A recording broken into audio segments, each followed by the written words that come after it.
জীবন গুছাইতে গিয়া শেষমেশ গুছাইলাম কিছু দুঃখ, দুর্দশা আর পাপ।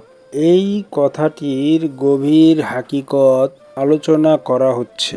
আসলে এই যে জীবন গুছাইতে গিয়া শেষমেশ গুছাইলাম কিছু দুঃখ, দুর্দশা আর পাপ, এটা শেষ নয়, এটা আসলে জাগরণের শুরু। মানুষ জীবনে যেসব কষ্ট, দুঃখ, দারিদ্র্য, অপমান, বিচ্ছেদ বা নফসের সঙ্গে সংগ্রামের মুখোমুখি হয়, সেগুলো কেবল দুর্ভাগ্য হিসেবে না দেখে আত্মজাগরণ এবং হাকিকত উপলব্ধির পথে এক একটি ধাপ হিসেবেই দেখা উচিত। এটি একটি আধ্যাত্মিক বা সুফি ধর্মী দৃষ্টিভঙ্গি প্রকাশ করে। তবে মনে রাখা জরুরি, এটি একটি আধ্যাত্মিক ব্যাখ্যা। বাস্তব জীবনের সব কষ্টের কারণ বা সমাধান একটি এমন দাবি করে না। মানুষ সাধারণত সুখকে আল্লাহর অনুগ্রহ এবং দুঃখকে শাস্তি মনে করে, কিন্তু সুফি দর্শনের বহু ধারায় বলা হয় বাহ্যিক সুখ দুঃখের চেয়েও গুরুত্বপূর্ণ হলো মানুষের অন্তরের পরিবর্তন। অনেক সময় মানুষ সুখের মধ্যে নিজের অস্তিত্ব, অহংকার এবং ভোগের মোহে এমনইভাবে ডুবিয়া যায় যে নিজের প্রকৃত পরিচয় ভুলে বসে। তখন দুঃখ একটি আয়নার মতো কাজ করে। যে মানুষ সব হারিয়ে একা হয়ে যায়, সে নিজের অন্তরের দিকেই তাকাতে বাধ্য হয়। এই দৃষ্টিকোণ থেকে দুঃখ কেবল যন্ত্রণা নয়, বরং আত্মপরিচয় এবং আত্মসমালোচনার একটি অবকাশ। সুফি পরিভাষায় হাকিকত বলতে বোঝানো হয় এমন এক উপলব্ধি যেখানে মানুষ বাহ্যিক রূপের চেয়ে সত্যের গভীর অর্থকেই খুঁজতে চেষ্টা করে। তবে এই উপলব্ধি ইসলামের মূল ভিত্তি, কোরআন, সুন্নাহ এবং নৈতিক জীবনের বিকল্প নয়, বরং অনেক সুফি ঐতিহ্যে এগুলোর আলোকে আত্মশুদ্ধির একটি স্তর হিসেবেই ব্যাখ্যা করা হয়। অর্থাৎ হাকিকত অর্জনের দাবি নয়, বরং সত্য, ন্যায়, বিনয় এবং আল্লাহ সচেতনতার দিকে অন্তরের যাত্রা। এখানে আসলে মূলত নফসের ফাঁদ বিশেষ গুরুত্বপূর্ণ বিষয়। ইসলামে আধ্যাত্মিকতায় নফস বলতে মানুষের সেই প্রবণতাকেই বোঝানো হয় যা সীমাহীন ভোগ, ক্ষমতা, অহংকার, কামনার দিকে টেনে নিয়ে যেতে পারে।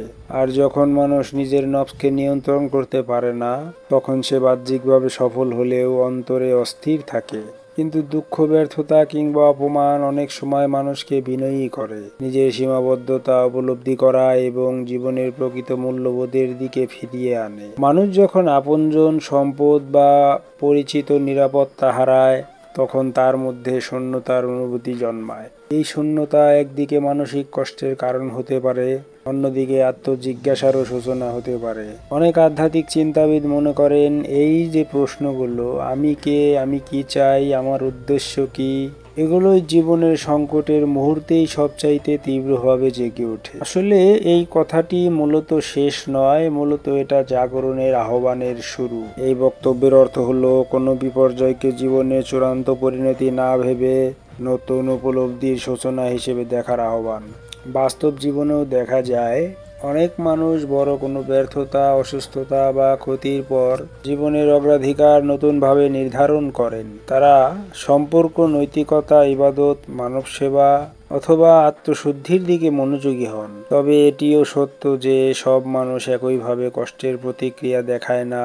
কারো ক্ষেত্রে কষ্ট মানসিক সহায়তারও প্রয়োজন তৈরি করতে পারে। কোরআনের আলোকে ধৈর্য, আল্লাহর উপর ভরসা এবং আত্মশুদ্ধি গুরুত্বপূর্ণ গুণ হিসেবে উল্লেখ করা হয়েছে। তাই কষ্ট এলে শুধু এটি জাগরণের পথ বলাই যথেষ্ট নয়, বরং মানুষের উচিত ধৈর্য ধরা, ন্যায়ের পথে থাকা, প্রয়োজন হলে অন্যের সাহায্য নেওয়া, নিজের ভুল সংশোধন করা এবং আল্লাহর কাছে দোয়া করা।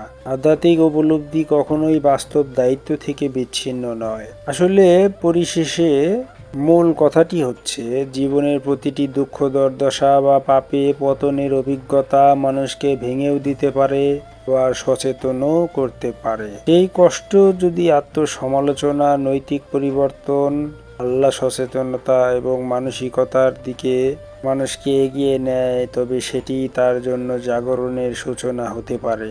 কিন্তু এই উপলব্ধি তখনই অর্থবহ যখন সেটা সত্যনিষ্ঠ জীবন, সৎকর্ম, বিনয় এবং ধারাবাহিক আত্মশুদ্ধির মাধ্যমে বাস্তবে প্রতিফলিত হয়।